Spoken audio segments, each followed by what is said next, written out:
आम्ही जेव्हा म्हणतो की 50-50, इथे 90-90 आहे. मला 90-90चा अर्थ तुम्ही समजून घ्या. इथे 90-90 आहे.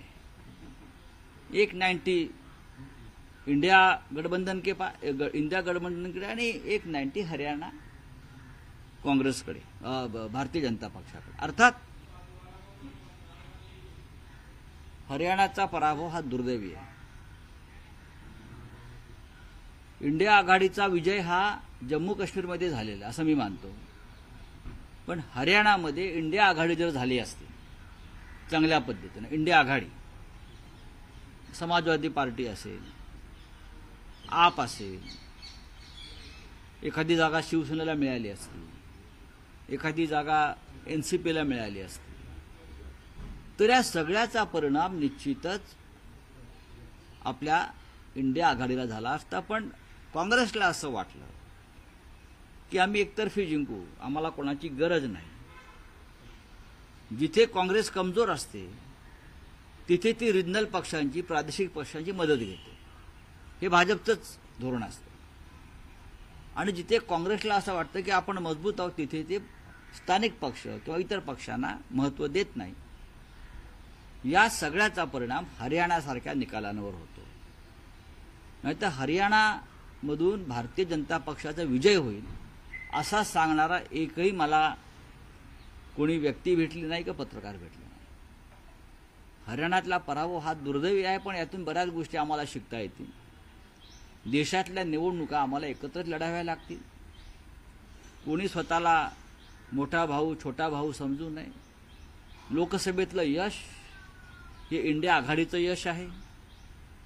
आणि अर्थात तुमचा पुढला प्रश्न असेल महाराष्ट्रात काय. हरियाणातल्या निकालाचा कोणताही परिणाम महाराष्ट्रावर होणार नाही. महाराष्ट्रामध्ये शिवसेना, राष्ट्रवादी काँग्रेस आणि काँग्रेस या तिघांची महाविकास आघाडी आहे. आणि इथे उद्धव ठाकरे साहेब आणि माननीय शरद पवार साहेबांसारखं नेतृत्व हे जागरूक आहे. भाजपचे नेते उपमुख्यमंत्री देवेंद्र फडणवीस हे आत्मविश्वासानं म्हणत आहेत की हरियाणाची पुढच्या 1 ते 1.5 महिन्यात महाराष्ट्रात पुनरावृत्ती शक्यच नाही. हरियाणाचा विजय का फार मोठा महान दैदीप्यमान विजय नाही.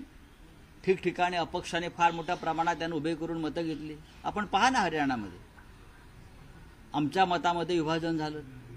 भारतीय जनता पक्षाने ते करण्यात, बघा शेवटी जो जिंकतो तो सिकंदर असं हिंदीमध्ये म्हण आहे. तुम्ही जिंकलात तुमचं अभिनंदन, तुम्ही विजय मिळवला तुमचं अभिनंदन. देशामध्ये लोकशाही आहे. काँग्रेस पक्षानं या संदर्भात निवडणूक आयोगाकडे काही तक्रारी केलेल्या आहेत. त्याचा विचार व्हायला पाहिजे. पण जणू काही देवेंद्र फडणवीस हरियाणामध्ये गेले आणि विजय प्राप्त केला वगैरे सोडून द्या, असं काय होत नाही. 90 विधानसभेचं राज्य आहे, लहान राज्य आहे. इतर काही जातीपातीची गणितं असतात. तरीही काँग्रेसला मला वाटतं 36 जागा मिळाल्या. 45चं बहुमत असतं. 9 जागा कमी पडल्या. 9 जागा कमी पडल्या ना, 25 जागा नाही कमी पडल्या. अर्थात आम्ही निराश झालेलो नाही. पण यातून काँग्रेस पक्षाला सुद्धा एक भूमिका घ्यावी लागेल. अनेक राज्यातल्या निवडणुकांमध्ये स्वबळावर लढायचं असेल काँग्रेसने देशभरात, मग त्यांनी तशी ती भूमिका घेतली पाहिजे. मग इतर पक्ष आपापला निर्णय त्या त्या राज्यामध्ये घेतील. हरियाणा में किस तरह से हार हुई है सर? हरियाणा में जिस तरह से कांग्रेस हारी है, आपने सामना के संपादकीय में भी लिखा है कि हार का मतलब हार किस वजह है? बात ऐसी है, हरियाणा के साथ जम्मू कश्मीर का भी चुनाव हो गया. जम्मू कश्मीर में भी 90 विधायक है और हरियाणा में भी 90 है ना, 90 है. 90 वाला मामला था ये. तो एक 190 50-50 नहीं 90-90 हो गया. एक 90 गया इंडिया गठबंधन के पास और दूसरा आया बीजेपी के पास. दोनों स्टेट का अपना अपना एक महत्व है. लेकिन बीजेपी के लिए जम्मू कश्मीर का महत्व सबसे ज्यादा रहा. 370 हटाया तो 2024 के चुनाव में प्रचार का मुद्दा रहा. मोदी जी तो और अमित शाह जी जगह जगह जाकर हमने कैसी मर्दानगी दिखाई और 370 को हटा दिया. लेकिन जहां से आपने हटाया वहां आप हार गए. आप देख लीजिए, आप हार गए.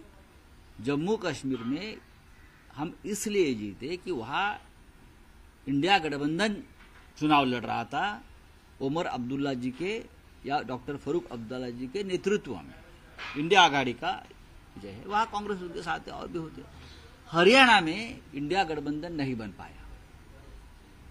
हरियाणा में इंडिया गठबंधन नहीं बन पाया क्योंकि वहां कांग्रेस को लगता था कि बस हम अपने ताकत पर, अपने बलबूते पर जीतेंगे तो सत्ता में और कोई भागीदार नहीं चाहिए। तो हमारे जो मित्र है हुड्डा जी या कांग्रेस के नेता है, उनको लगा कि हम ही जीतेंगे। अगर समाजवादी पार्टी है अखिलेश जी की, आप है केजरीवाल साहब के नेतृत्व में, हमारे जैसे छोटे छोटे दल है, हमारे खाते में 1-2 सीटें आ जाती तो जरूर ये जो चित्र है, ये निर्णय है जो जनता ने दिया, उसमें जरूर बदलाव होता है। मैं ये मानता हूं कि भारतीय जनता पार्टी ने जो चुनाव लड़ा है वो बहुत ही बेहतरीन तरीके से लड़ा है। हारी हुई बाजी बीजेपी ने जीत ली, ये मान्य करना पड़ेगा। और कांग्रेस तो जीत रही थी। ऐसी कोई व्यक्ति नहीं मुझे मिली देश में कि जो बोल रही थी, या पत्रकार हो या सर्वे की तो बात नहीं करूंगा, कि बीजेपी आ रही है। लेकिन बीजेपी आ गई। उनकी एक यंत्रणा है, उनका एक सिस्टम है, उनका एक मैनेजमेंट है, उनको मानना पड़ेगा। सर, मुख्यमंत्री एकनाथ शिंदे का बयान आया कि हरियाणा के बाद अब महाराष्ट्र में भी इसी तरह से होगा।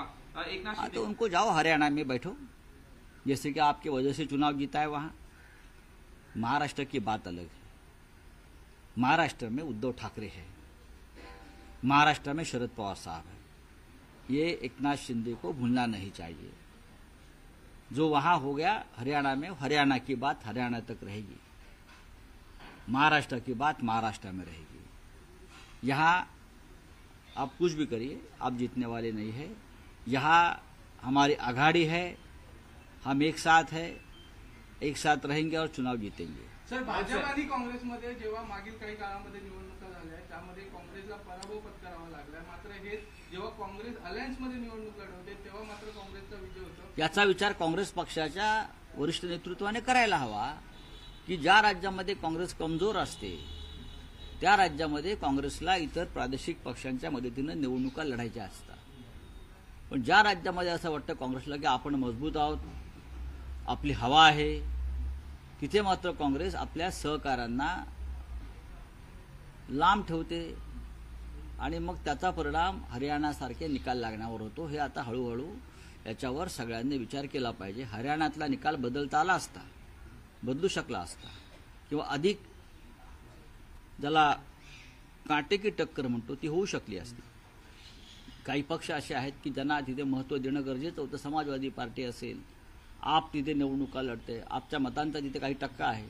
या सगळ्यांशी चर्चा करून इंडिया आघाडी म्हणून जर हरियाणामध्ये निवडणुकांना आपण सामोरे गेले असतो तर निकालामध्ये नक्की बदल झालेला असता।